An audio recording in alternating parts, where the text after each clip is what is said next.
লাখ বা কোটি টাকা দিয়ে জমি কিনলেন, দলিলও রেজিস্ট্রি করলেন, ভাবছেন জমির মালিক হয়ে গেছেন।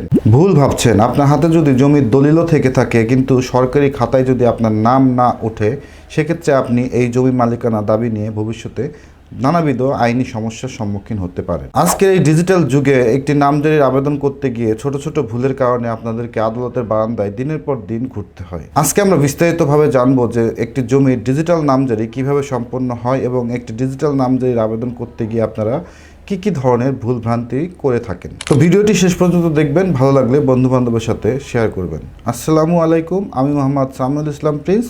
তো চলুন আজকের ভিডিওটি শুরু করি। আগেকার দিনে বালাম বই ছিঁড়ে বইয়ের পাতা গায়েব করে ফেলা বা ভুয়া খতিয়ান তৈরি করা খুব সহজ ছিল, কিন্তু বাংলাদেশ সরকার বর্তমানে ভূমি সেবা ডিজিটালাইজ করেছে।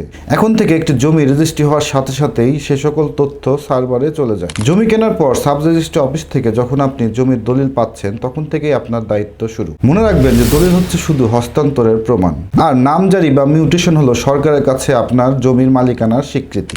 সরকার যদি আপনাকে খাজনা বা ভূমি উন্নয়ন কর প্রদানের অনুমতি না দেয়, অর্থাৎ আপনাকে যদি জমির খারিজ প্রদান না করে, তবে ভবিষ্যতে জমি বিক্রয় করতে গেলে অথবা ব্যাংক থেকে ঋণ নিতে গেলে আপনারা নানাবিধ আইনি জটিলতায় পড়তে পারেন। মনে রাখবেন যে বর্তমানে নামজারি এবং খাজনা খারিজ ছাড়া কোনো জমি বিক্রয় করা যায় না, অর্থাৎ নামজারি বা খাজনা খারিজ ছাড়া কোনো ধরনের জমি হস্তান্তর করা যায় না। তো চলুন আমরা দেখি যে ডিজিটাল নামজারি করার ক্ষেত্রে বর্তমানে আমরা কোন কোন ধরনের ভুল ভ্রান্তিগুলো করে থাকি, যেগুলোর কারণে একটি নামজারির আবেদন বাতিল হতে পারে অথবা জমি নিয়ে বিরোধ সৃষ্টি হতে পারে। প্রথমত, দলিলের সাথে খতিয়ানের তথ্যের অমিল। অনেকেই নামজারির আবেদন করার সময় খেয়াল রাখে না যে তাদের দলিলের যে দাগ নাম্বার বা জমির পরিমাণ উল্লেখ রয়েছে তা আরএস বা বিআরএস খতিয়ানে ভিন্ন। সামান্য দশমিকের ভুলের কারণেও আপনাদের নামজারির আবেদন বাতিল হতে পারে। দ্বিতীয়ত হচ্ছে ভায়া দলিল বা চেন অফ ওনারশিপ না থাকা। আপনি যার কাছ থেকে জমিটি ক্রয় করেছেন তিনি কিভাবে মালিক হলেন? তিনি কি ক্রয় সূত্রে মালিক নাকি পৈতৃক সূত্রে? যদি ক্রয় সূত্রে হয় তবে জমির আগের দলিল বা ভায়া দলিল অবশ্যই নামজারির আবেদনের সাথে জমা প্রদান করতে হবে। ভায়া দলিল ছাড়া অনেক সময় এসিল্যান্ড অফিস আপনার নামজারির আবেদন বাতিল করতে পারে। মনে রাখবেন যে জমির মালিকানার চেন যদি ঠিক না থাকে, সেক্ষেত্রে আপনার মালিকানা প্রমাণ করা অসম্ভব হয়ে পড়বে। তৃতীয়ত হচ্ছে যে অরিস সনদ বা বন্টননামার অভাব। বন্টননামা ছাড়া যদি এজমালি সম্পত্তি আপনি ক্রয় করেন, তবে নির্দিষ্ট দাগে নামজারি করতে গিয়ে আপনি আটকে যাবেন। চতুর্থত যে আবেদন করে চুপ করে বসে থাকা। অনেকে অনলাইনে আবেদন করে চুপ করে বসে থাকেন, ভাবেন যে আপনার নামজারিটি আপনা আপনি হয়ে যাবে, কিন্তু শুনানির তারিখ কবে, এসিল্যান্ড অফিসে আর কোনো ডকুমেন্টের প্রয়োজনীয়তা রয়েছে কিনা, বা সহকারী ভূমি কর্মকর্তা সঠিকভাবে খসড়া খতিয়ান প্রদান করেছে কিনা, বা কোনো ধরনের প্রতিবেদন প্রদান করেছে কিনা, সে সকল বিষয়ে আপনারা উদাসীন থাকেন। সঠিক সময়ে যদি আপনারা আপনাদের নামজারির বিষয়ে খোঁজখবর না রাখেন, সেক্ষেত্রে আপনাদের নামজারির আবেদনটি বাতিল হয়ে যেতে পারে। এরপর সর্বশেষ যে খতিয়ানে পুরনো মালিকের নাম থেকে যাওয়া। জমি কেনার আগে চেক করুন যে যার নিকট থেকে আপনারা জমিটি ক্রয় করছেন তার নামে নামজারি বা খতিয়ান রয়েছে কিনা। বিক্রেতার নাম যদি খতিয়ানে না থাকে, সেক্ষেত্রে আপনার নামে ওই জমিটি নামজারি করা অনেক সময় সাপেক্ষ ব্যাপার এবং কঠিন।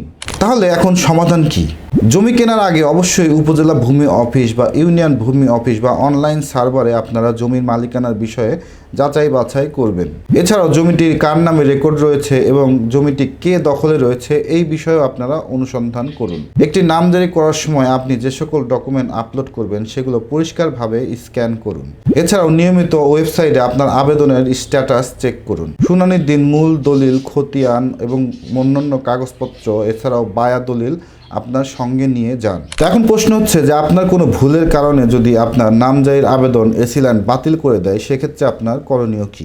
যদি এসিল্যান্ড কোনো কারণে আপনার নামজারির আবেদন বাতিল করে দেন, তবে আপনি সেই নামজারির আবেদন নামঞ্জুরের আদেশের কপি হাতে পেয়ে 30 দিনের মধ্যে এডিসি রেভিনিউ অর্থাৎ অতিরিক্ত জেলা প্রশাসক রাজস্বতে মিস আপিল দায়ের করতে পারবেন। সেখানেও যদি কাজ না হয়, সেক্ষেত্রে আপনারা বিভাগীয় কমিশনারের বরাবরে আপিল দায়ের করতে পারবেন। বিভাগীয় কমিশনারেও যদি আপনারা প্রতিকার না পান, সেক্ষেত্রে ভূমি আপিল বোর্ডেও আপনারা আবেদন করতে পারবেন। ভিডিও শেষে আমি আপনাদেরকে একটি পরামর্শ দিচ্ছি। জমি কেনার আগে আপনারা অবশ্যই ভূমি সেবা অ্যাপস বা ওয়েবসাইট থেকে অবশ্যই জমির কাগজপত্র যাচাই বাছাই করে নেবেন। জমির খতিয়ান অনলাইনে চেক করবেন। জমিটি খাস জমি কিনা তা যাচাই বাছাই করবেন। এছাড়া অর্পিত সম্পত্তি কিনা বা ওই সম্পত্তির উপরে কোনো মামলা মোকদ্দমা রয়েছে কিনা, বা এজমালি জমিতে অরিস ওয়ারিশদের মালিকানা রয়েছে কিনা, এ সকল বিষয় যাচাই বাছাই করেই একটি জমি ক্রয় করবেন। তো সুতরাং আমরা ডিজিটাল নামজারির আবেদনের ক্ষেত্রে আমরা কী ধরনের ভুলভ্রান্তি করে থাকি সেই বিষয়টি নিয়ে আলোচনা করলাম। যদি অনলাইনের নামজারির আবেদন বিষয়ে আপনাদের কোনো ধরনের প্রশ্ন থেকে থাকে তবে কমেন্ট বক্সে অবশ্যই জানান। ভিডিওটি আপনার বন্ধুবান্ধব বা আত্মীয় স্বজনের সাথে শেয়ার করুন, কেননা সচেতনতাই একমাত্র সমাধান। দেখা হবে আগামী ভিডিওতে, ততক্ষণ ভালো থাকবেন। আসসালামু আলাইকুম।